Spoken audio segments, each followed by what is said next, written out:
Hello ladies and gentlemen, Beaky here with the Untitled Game Show, back once again with another review for you guys today. And we will be talking about No Man's Skies. And this will be my most interesting review ever, because my perspective on this game is quite unique for myself. I went ahead and bought this game on launch for the PlayStation 4 version for $60 full retail price. And then a week and a half later, I went ahead and bought the PC version as well. I didn't buy this version because I wanted to go ahead and review the title. I bought it because I wanted to buy the PC version, which we will get into later on in the video. Now, before release of No Man's Skies, there was a lot of questions about what do you do in No Man's Skies from many gamers. Even media outlets kept on pushing this point. But for my first seeing No Man's Skies, I understood the game was an exploration game. So I went with that when I was going into this title. I didn't go out there and look up every single stream or YouTube video about this game. I went to this game blind.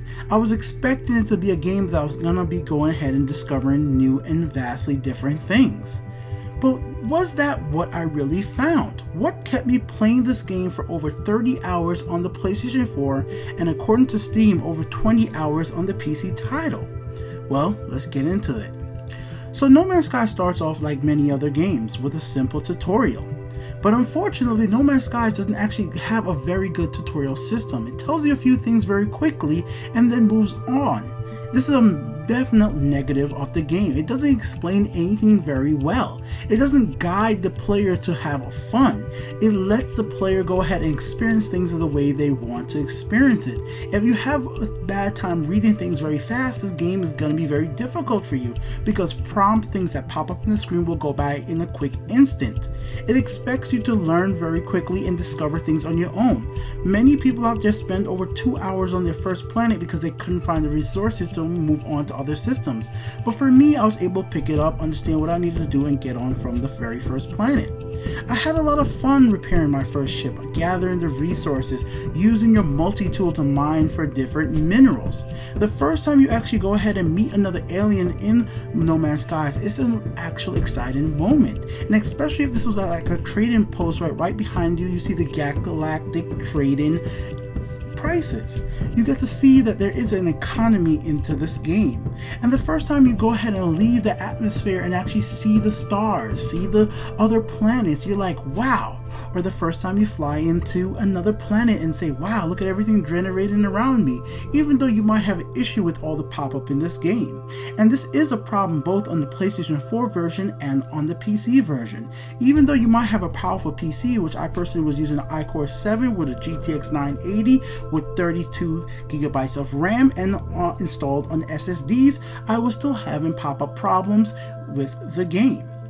So fine, there are some issues with the game when it comes to pop-up, but it still does not distract from the whole entire immersiveness that you can fly up into space, hit your pulse engine, and fly to a moon or to another planet, land, and be inside that other world without no loading.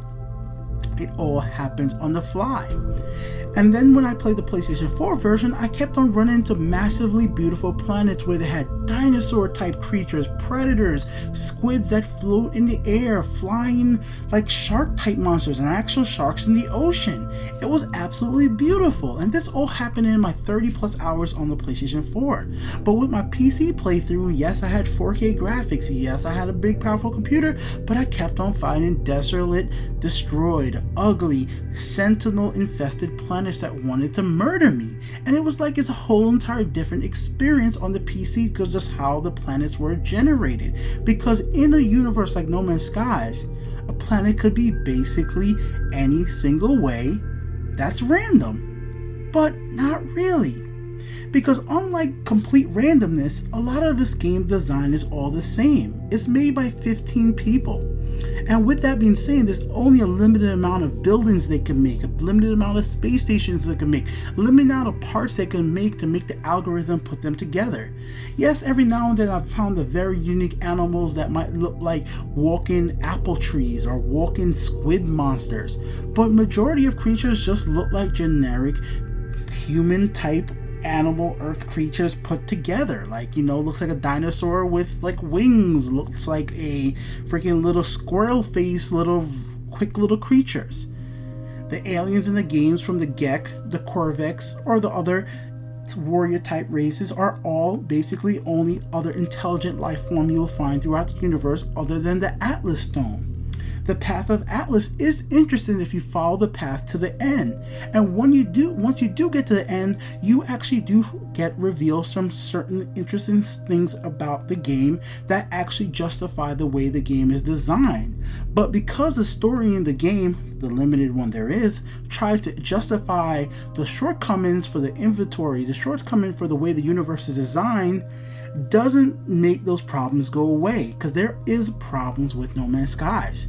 Inventory management is absolutely horrific. It is not explained very well. It takes a long time to finally understand how to actually upgrade your inventory. It took me over 5 hours before I ever found my first drop pod in No Man's Skies on the PlayStation 4 version. And once I found the drop pod, I finally realized this is what I'm supposed to have been doing. If I knew this before, I would have been upgrading my stuff earlier and had a better chance to actually get farther in the universe, because I was constantly having to find trade posts and resell stuff. And I ran into a bad loop where I was basically collecting resources, going back to a trade post, selling it, and constantly doing it over. And I was kind of having a bad time with that. And the game never directed me to go ahead and upgrade my inventory because I didn't know how that was possible. I knew there was a way in the game to do it, but I just never wanted to look it up. And that was a weird little thing for No Man's Skies for me. As much as I wanted to know certain things, I was very hesitant to look it up.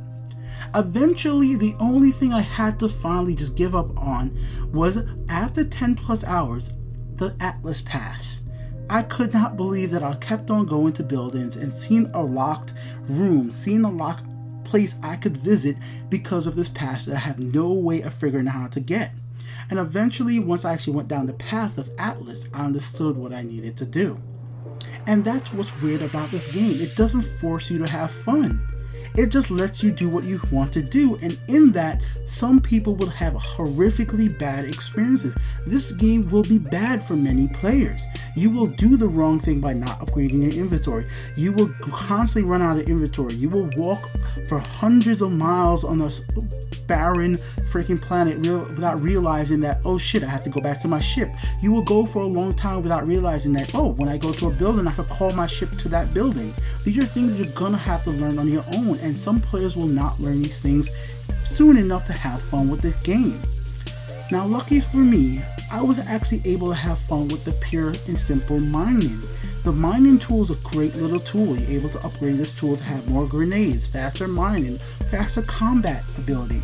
And early on in my experience with the game, I hated combat. The shooting mechanics in this game is not very good when you're on the planetary surface against the enemy AI, the Sentinels, or even against aggressive type creatures. I did not enjoy it. But once I moved on over to the PC version and got later onto the game after the Atlas Pass, I had a blast just going around and shooting stuff. I realized that the consequences for fighting in this game was not as deep. I went to space, I went to ship combat, I started raiding freaking spaceships for their minerals. I used to have Sentinels after me, I started destroying other ships. I started figuring out ways to actually have more fun with the game by just going against the generic thing of just, hey, I should just be good. When you realize in a universe like this, you could do whatever you want, and sometimes you're just gonna have to force yourself to be outside your normal. For me, I'm just gonna try to follow the right path. So I said, you know what? I played so much of this game, let me do the wrong thing and just be chaotic.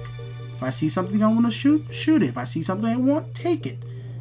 Once you start following the path of Atlas and figure out what the game is more like, you will realize that you could do what you need to do to make yourself have fun in this game.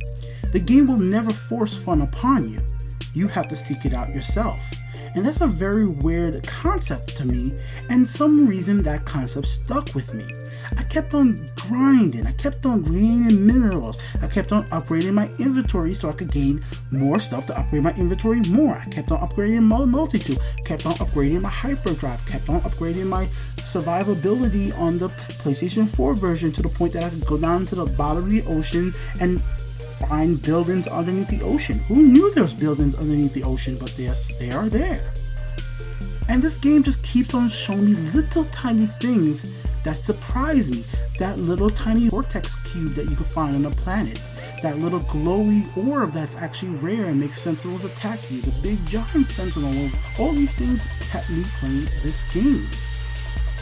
And at the same time as I was playing this game, I realized these are all negative things sometimes about the game, because who likes inventory management grind? These are things that many gamers find to be a problem, and the game can be so much more fun without these mechanics. And the reason I know this is once I went over to PC, there are PC mods. There's modders out there that improve some of these abilities you have in the game, like the ability to sprint, your jetpack. You can jetpack faster, you can move around faster, you can hold more inventory space. Once you eliminate some of these issues, or as some people will call it, gameplay features, because it's just how you play the game. When I was playing the PlayStation 4 version, I just accepted it the way they were. Once I got the PC and I realized that I could expand the way I play the game through mods, I realized, wow, this is like a whole nother game. Once you actually have the space you need, the movement speed, you can explore more, see more planets, and you get more diverse feel of this universe, because there's such a big game. And I really do mean most players will never see another player's planet. I have played over 50 hours of this game and have never ran into anything discovered by another player. Every single thing I found in this game, I was the first person to discover it. That's why it's so amazing that two streamers actually found themselves in the game. They weren't able to interact or see themselves, but they were actually able to find their own star system. When the developers of this game say it's huge, it is huge. And it's huge to the point that most of the random stuff you find might just be bad.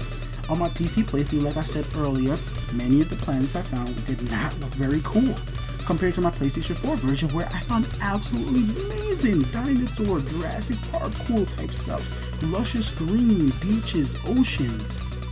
But you will never find a city. You will never be able to build anything on these planets. You will never find an alien just walking around that you could talk to, interact with. You will never find anything to fight outside of sentinels on the planet, other than maybe little, carnivorous creatures. And I can understand why people want more for this game. And that's where it's hard to understand. Like, I am impressed by the tech of this game. I'm impressed the first time I met a new alien. I'm impressed the first time I landed on a new planet. The first time I meet an anomaly. The first time I see a black hole. The first time I meet Atlas. The first time I learn enough words to tightly understand what an alien's actually saying that can solve a puzzle. But a lot of things repeat. A lot of things are the same. It's like No Man's Skies is a simulation. No Man's Skies is a wondrous game for first times.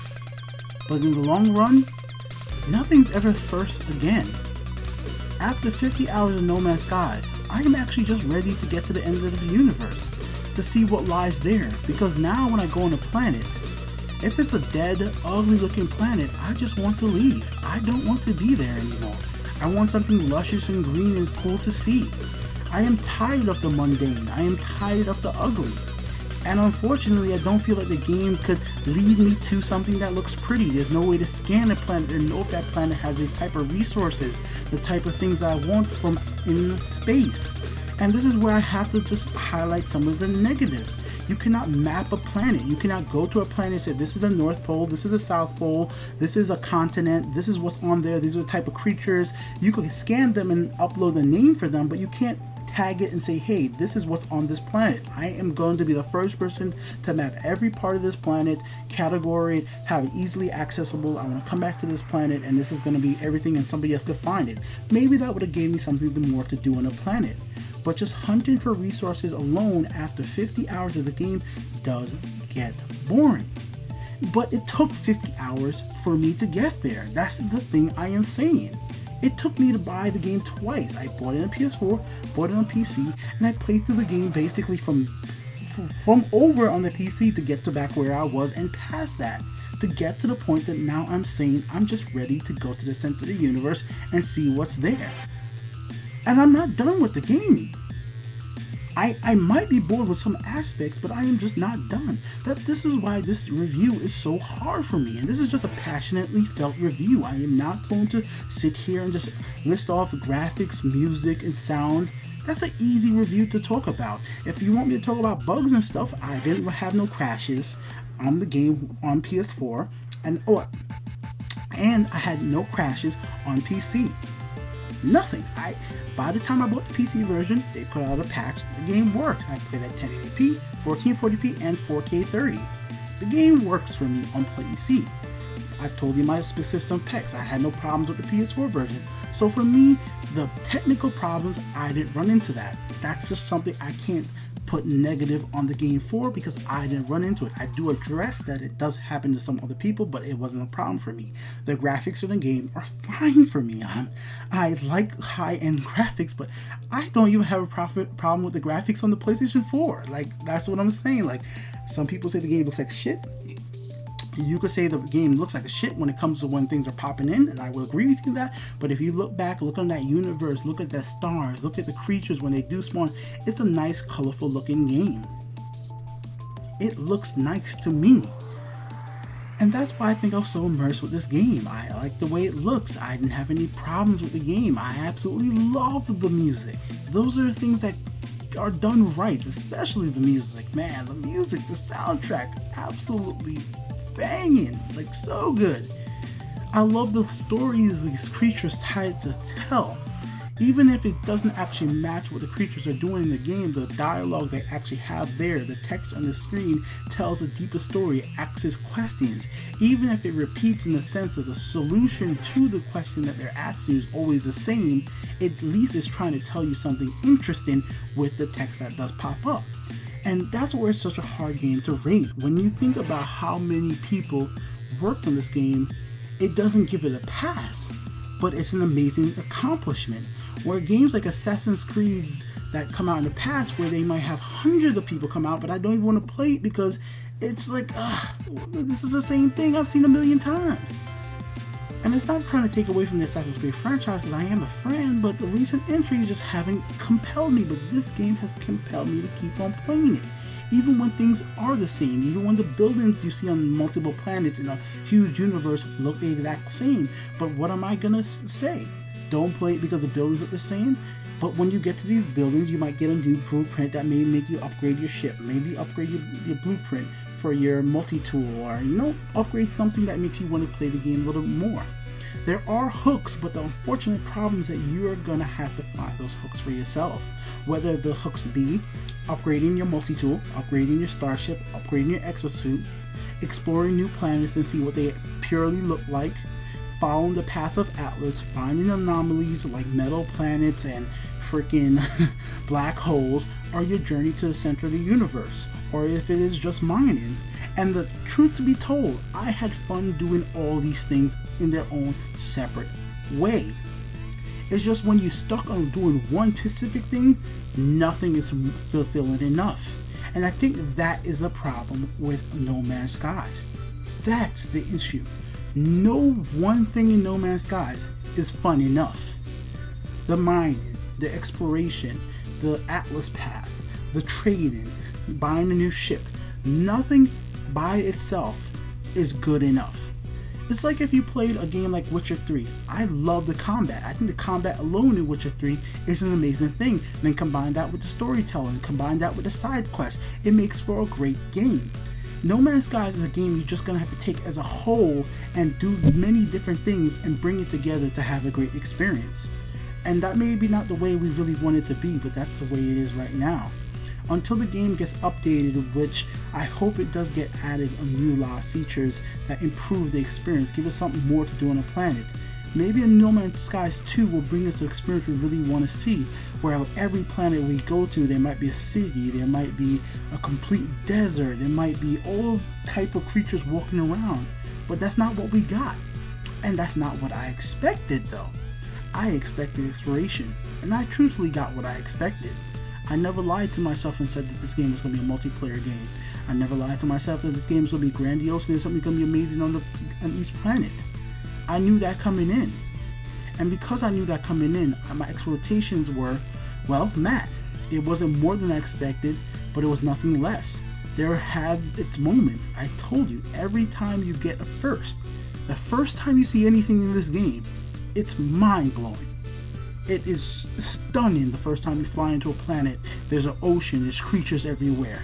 It's absolutely stunning. The first time you meet an alien and he says something crazy. It's stunning the first time you meet an Atlas interface, a black hole. It's crazy when you experience it yourself, or the first time you get attacked by pirates, or you get a distress signal and you have to help out. Those first moments are for you to experience. And even if you've seen YouTube videos of these things, I still feel like you should experience it yourself because of the way the randomness of this game is put together, generated. You will find your own enjoyment of this game when it happens to you for the first time, because your sky is going to look different, your ship is going to be different, your multi-tool is going to be different, your game is going to be different, but yet a little bit the same. That's why, ladies and gentlemen, I'm just going to have to end out this review by saying, No Man's Skies is not a game for everybody. By everything I just said to you guys, you're going to have to find your own fun. This game will not be fun off the bat. It's not going to lead you down the path of enjoyment. You have to seek it. And if you don't want to seek out entertainment in a universe this great, then this game is not for you. But this game was for me. 50 plus hours played, and I'm gonna be playing more. And that's why, ladies and gentlemen, the Untitled Game Show gives No Man's Skies a 3 out of 5. Thanks for watching.